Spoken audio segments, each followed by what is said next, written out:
Sumaksis kaya ang mga pulis at resibo para matuntun ang nilipatan ng saklan. Pagpatak ng bandang alas 8 ng gabi, nagsimula na ulit dumugin ng mga tao ang pasugalan sa newfound nitong location. Tuloy ang ligaya, but not for long. Nagplano na ng operasyon ng CIDG RFUG at CIDG Tarlac kasama ang resibo. Every kanto, may lookout. Sa daming tao niya, kung mapapunta ka ng tao dyan, sir, mahalata na nila kasi hindi naman makakataya yung papupuntahin natin. Sa dami na nakatayo. Kaya ang maganda, rush up agad. Nagpasukin ng mga operatiba ang target area. Yan na. Go, go, go, go, go. Go, go, go, go.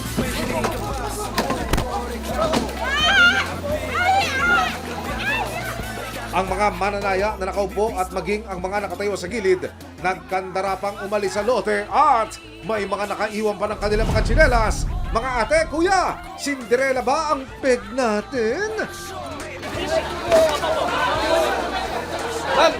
Ang isang babaeng nakatakbo na papalayo, makikitang bumalik pa ng mesa para patakas na kumuha ng pera.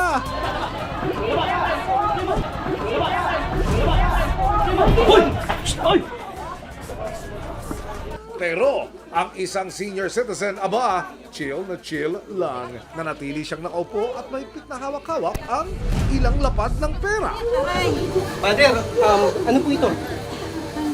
Isa po kayo sa mga founder dito? Nagpapatakbo na sangla? Hindi po nananalo po ako. Nanalo po kayo. Matagal na po kayo tumataya? Kasi masakit pa din po. Sino po ang nagsimula nito, Mother? Hindi niyo po alam. Madalas po kayo tumataya dito. Relax ka na. Magkano pinakamalaking taya dito, Mother? Magkano pinakamalaki? Ako kaya ako 200 lang ganyan. 200. Tapos pag nanalo, Ano po, 2,000. ay malaki, ano? Magkano pinakamaliit?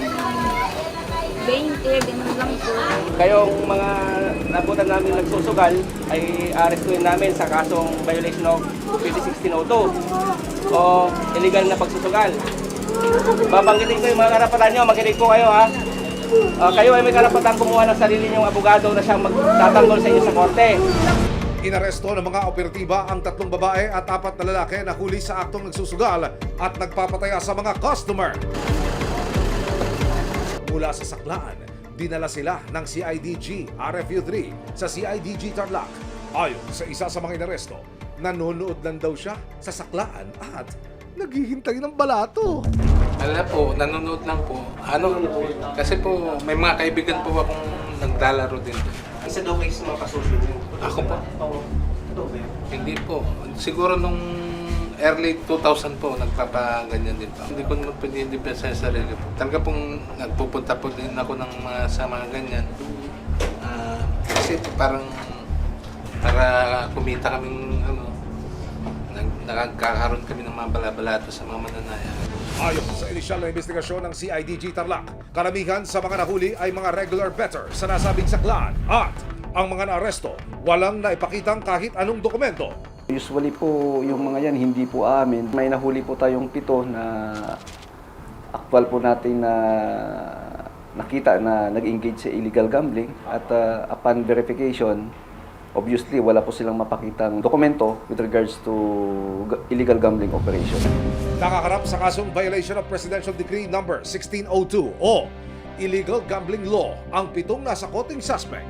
Kung mapatunayan na lumabag sa batas, pwede silang maparasakan ng multa na 500 hanggang 6,000 pesos at pagkakakulong ng hanggang 8 taon.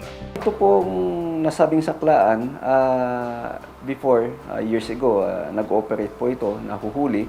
Ito po, umulit na naman sila. Ang ginagawa po nila, palipat-lipat po sila ng pwesto.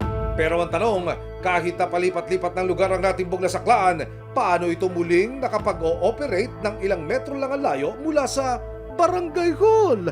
Nakapanayam ng resibo ang nanunungkulang chairman sa Barangay San Miguel, Tarlac City.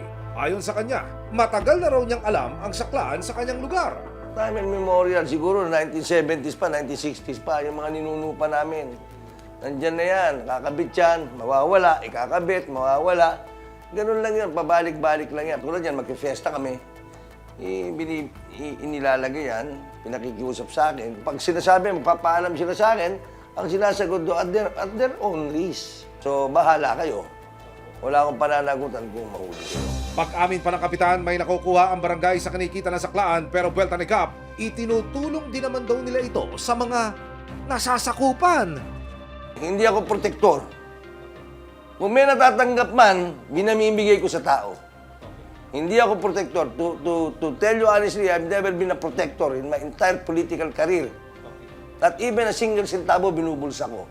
Lahat ng namin na ibibigay, kung ano man na may binibigay dyan, pinamimigay namin sa tao. Kahit ang gobyerno, nagpapasugal. Diba? Ang kasino, pasugal ng gobyerno dahil kumikita ang gobyerno dyan. Ganun din yun, ang barangay, kahit paano, kung may mga sugalan dito, nagbibigay sila. Honestly, nagbibigay sila. Pero hindi namin sila pinapwersa na bigyan nyo kami ng ganito. Pero hindi yun pareho, kapitan.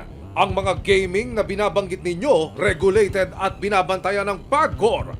At ang nabisto pong pasugalan sa lugar ninyo, hindi rehistrado at walang anumang regulasyon sa makatuwid, iligal. Maraming salamat sa panonood, mga kapuso.